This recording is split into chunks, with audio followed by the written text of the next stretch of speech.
Hello, everybody. Welcome to Fruitful Trees. The sun's coming out here, and if you see right across the street from me there's a bunch of coconut trees.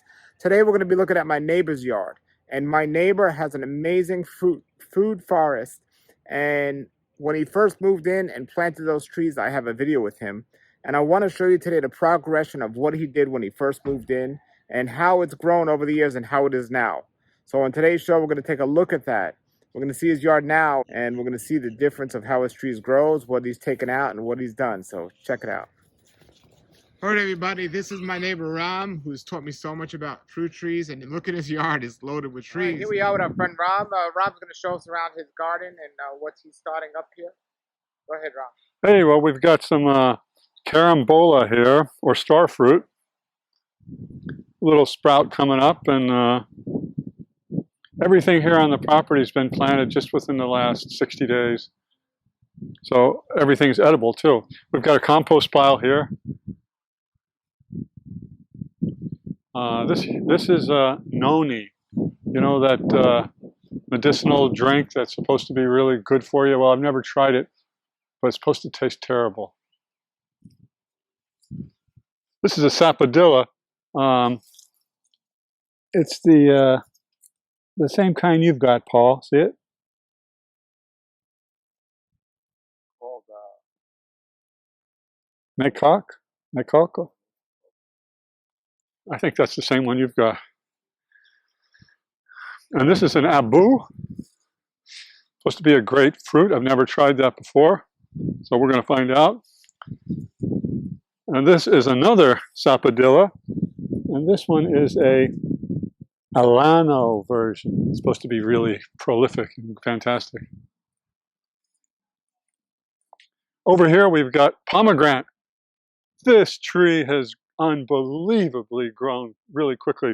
This tree was this big 2 months ago, this big around and that big, and in 2 months, look at it. It's already flowered and bloomed and had lots of little pomegranates on it, but I picked them off because you're letting the energy go back into growing the tree itself. This is a jaboticaba, which is a fantastic tree. Looks like grapes on the base of it in the stem. There's another jaboticaba over here. This one's really starting to shoot out and starting to grow. This is a Nam Dak Mai mango. You can see it's starting to see those little sprouts getting ready to come out, getting ready to grow like crazy. And then more passion fruit over here. This one is a purple, and that one over there is a red, I believe. All right, this is the front yard here, and these are new additions. These two egg fruits, well, they're newer from the original video when he moved in, but these two canisteel here are newer. But besides that, originally he planted two jaboticabas right here, and they're big and loaded now, and every year he gets a ton of fruit. And then this here is his Nam Dak Mai, which is amazing. And he's since then added a dwarf Hawaiian onto it, a dwarf Hawaiian graft. But this tree is, at first he was questionable. He might have taken it out because it wasn't, the fruit kept dropping, but it ends up being one of his favorite, best trees now. It's doing great. So you saw when we planted, you'll see how little this was, but this was a perfect tree. Now this one here is the Abau and Abiyu, and it's not growing that great, but it's still surviving. And let's go in the back and see what he's done. And he's the person the other day I told you he ripped out his whole driveway here to plant new trees. This was all a driveway when he moved in, and so he just planted some new ones in. And the only thing up front here now is there's a star fruit that he put in a long time ago. And then over here he has his sapodilla, and he has a sapodilla right here. So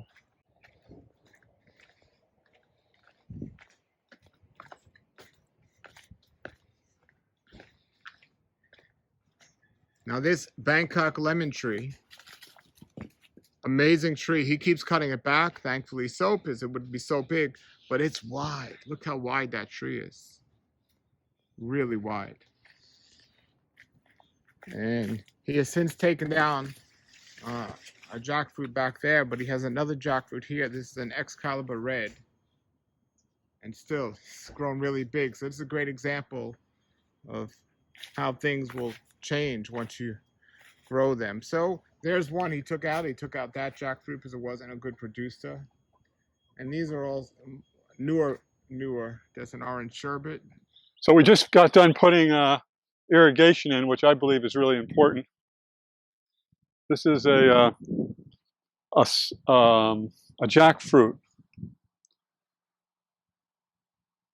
It's called an Excalibur Red. It's supposed to be fantastic. I haven't had that variety. This is another jackfruit that is a MI1. Here we've got a very fast-growing mango that's, I've got these big ones at my other place, Valencia Pride, I've got on my other house, several hundred of mangoes. This tree is just prolific as hell, grows quick. Check out these new little seedlings I've got. These are the chocolate puddings from across the street at Bartas. All seedlings coming out. And that right there is the soursop. And you know, I forget what these are, and I don't know what they are, but I know they're fruit trees, so I'm going to plant them, and then whenever they get a little bigger, I'll figure out what they are. I'm going to graft them all onto the mother trees.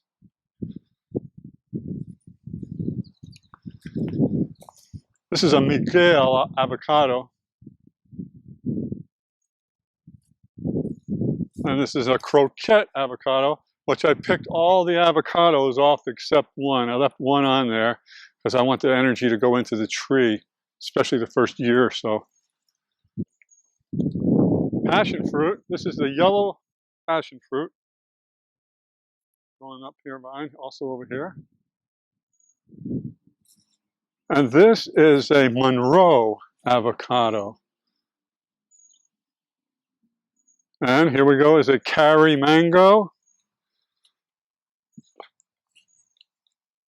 They're, to me, I think, probably the best mango you can possibly get. They just don't get any better in Cari. In fact, I'm going to find another place on the property to squeeze another one in.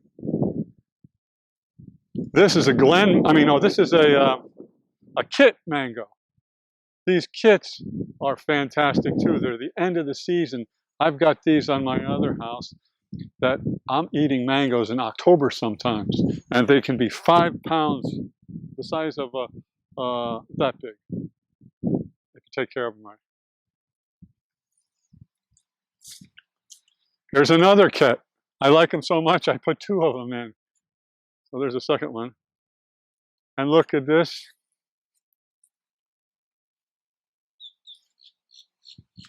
This one here is a I don't know how to pronounce it, a Vijo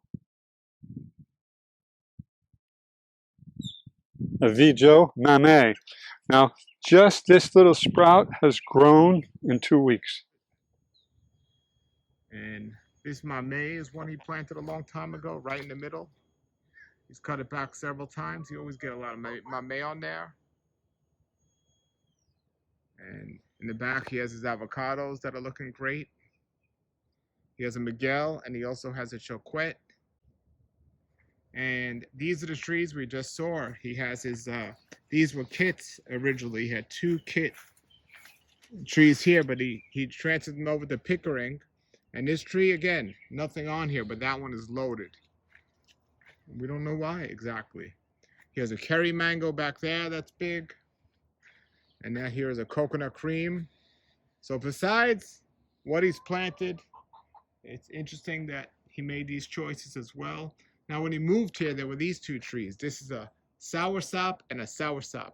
2 tremendously big soursops that were growing here. And then there's a really big, beautiful choquette there. But a soursop and a soursop, some of the best I've had. And these were here when he moved here. Absolutely amazing. So I want to show you the really cool thing. One of the coolest things about the whole property here. This is his, I believe it's a Valkyrie right here. Might be a Valencia Pride. I think it's a Valkyrie, and he put lemon zest on here, and he put one called Captain Ram on here. But this is the coolest thing, and he has these dragon fruits. Absolutely amazing. He put them on the cement poles, the dragon fruits, and he has some peaches here. But this is probably the highlight of the whole yard. Here's an avocado, but this here, these were he had two mango stumps, or two mango trees here when he moved in. And he was out of town, and he for the season, and he asked me, how are the mangoes? And I tasted them, and they were terrible. He cut the stumps down, left the stumps, and he put lemon zest and lemon meringue on them. And they took off. His lemon zest absolutely took off. And his lemon meringue took off. And that just gives you an idea. These old stumps, he cut them down, and every year they're loaded. Lemon zest, no problem at all. I know Alex at Tropical Acres had a lot of problems with the bacterial black spot. This lemon zest took off. And where he got the scions, the budwood for this lemon zest, that tree didn't even do anything. But on this rootstock, it just took off. Amazing. So I'll show you how this looked before in the other video. And then he loves his peaches. Some peaches are growing right there on the tree. Alrighty.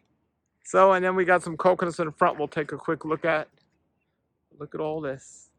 Lemon meringue. And he got those lemon meringue budwoods from my tree. What kind of mango tree is this? This is a wild mango tree, and I'm hoping that during the summertime you're going to come over here and taste them and see should I cut the tree down or leave it, because I have no idea. But it's sure got a lot of mangoes, doesn't it? Absolutely. I cut down that palm to make room for the light on these trees, and it fell on this, so it's kind of pushing this tree down to the ground. So where's the stump? Is it in your neighbor's yard? No, it's right on my side. Oh, great. Yeah. So this is another avocado. This is a Simmons. This is a B. They have an A and B variety of avocados. This is a B, and also is the Miguel, I believe, is a B. And whenever you have an A and a B flower at the same time, they kind of help each other out a little bit, so they produce more fruit. Okay, on the side over here, he had a bunch of mulberries here, and that's a strawberry tree. But he took out the mulberries, and he's just planting now some, that one is an M4 mango. But this one he put in, this is orange sherbet over here. It's going to grow real nice. These are mulberry. This is, in fact, look at this. Mulberries ready right now. There's one. This is a Persian mulberry. Australian variety, and they're fantastic already. They're sweet. I mean, really good. Another mulberry. This is the Peruvian.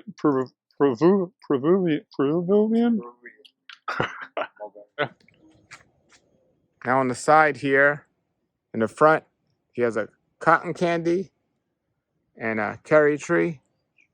He had to carry at his old property, and he was so excited about curry until he found out about all New Zealand's trees. So curry at one time was his favorite, but not anymore. But he has two beautiful curry trees on the property. And here's the coconuts. He has 1, 2. There's a bunch of coconuts. 3, 4, 5. A bunch of coconuts. This is another curry mango. Curry, coconuts. Now, on my property, I had coconuts. I took my coconuts down because I just think they add too much shade to the yard. And it might potentially stunt the growth, even though he's not having any issues with that. Ram, tell him what you showed me, and it's maybe one of the viewers might have an idea why this is happening. All right, this is a pickering tree. You can see how it's completely loaded with fruit, just loaded. It is loaded. There's so many fruit on there. And this one over here is a pickering tree. Hasn't got one fruit on it. Now, how old are these trees? These trees are 9 years old, and they originally were ket trees, and they got the bacteria black spot. I cut them back and top worked them into this. So both of these trees were ket trees, and you cut them back and you grafted on pickering on both. This one has some growth going on there, but now one mango, and this one is loaded. Everything at the same time, right? Right, exactly. And I have done, and they're both on the same irrigation system, which I don't irrigate actually anymore, except right now I'm giving them a little water because it helps the fruit set. But yeah, they've both been treated exactly alike, identical. And why is it? They both have the same amount of sun. Everything's identical. And this year, for whatever reason, Did you get the science from the same tree? oh yeah, both exactly the same. You know, yeah. Yeah. So I don't know. So yeah, so I wanted to get this on video here to see if anyone knew why there's such a different growth habit in these two identical trees. Now, maybe it has something to do with the rootstock, even though they were both kit. Did you get Right. those both those at the same time? Yep, those were planted at the same time, same age, same day they were planted. You know, and that was actually 9 years ago. Those were planted, and I don't know what the deal is. You know? Yeah. Well, this is a yard that's just loaded here. There's some amazing dragon fruit. What tree is that? That's coconut That's cream. coconut cream. Yeah. Amazing coconut cream. That last year was loaded. And there's a curry behind that. And there's Sweet a tart mamey, over there. sweet tart in the back, orange sherbet, a seed crest. Honey kiss. We've got 17 mango trees right now producing fruit on the property. Now, do you spray these trees? I do spray them whenever the fruit's like right now. I'm going to hit these with copper right now at this stage, but I also hit it before as the penicles form. And have you sprayed these differently at all that you know of? So, well, this one didn't have any penicles or anything to spray this year, so I didn't spray anything on this tree. It's not got any spray. But that's it. You know, they're really growing naturally. They don't get irrigation unless if they're producing a little bit of fruit. Now, the irrigation will still continue on this one for the next few weeks, and then I'll cut it off. You know, because they're going to drop most of those mangoes anyway. You know. Yeah. Now I know you have chickens. Did the chickens hang out on the one tree more than the other? Do you notice or no? Nope. Wow. Yeah. Well, if anyone knows that answer, and we'll be taking more look at this property as the summer goes on, and show you the great fruit he has here. And we have at the end of this, I'll put a video of when he first moved in here. I filmed him when he put all these trees in the ground, and we'll show you that video as well, and you'll see the difference of this amazing growth. Maybe I'll even put some clips here, and because he just has some amazing trees, and when they first went in the ground, I did a video with him, and it's great to see how this yard has grown. So thank you, man. Yep. Have a great day, everybody. All right, everybody. There it was. That was my neighbor's trees. I got to tell you, it's such a pleasure living with somebody who knows about trees, and I've learned a lot from him. He's always teaching me about things because he has the experience, so that makes the difference. And there he goes right now. He's leaving. So I'll go to his house and grab all his fruit. No, nothing's ripe right now, but he goes away every year and he lets me watch over his trees, and I get to keep some of the fruit for that. And we trade fruit, we trade ideas, and it's so great. But put your comments and questions, especially about that pickering. Does anyone know why that would have happened? We were just wondering. Until then, everybody have a great day and keep growing, and thank you for subscribing.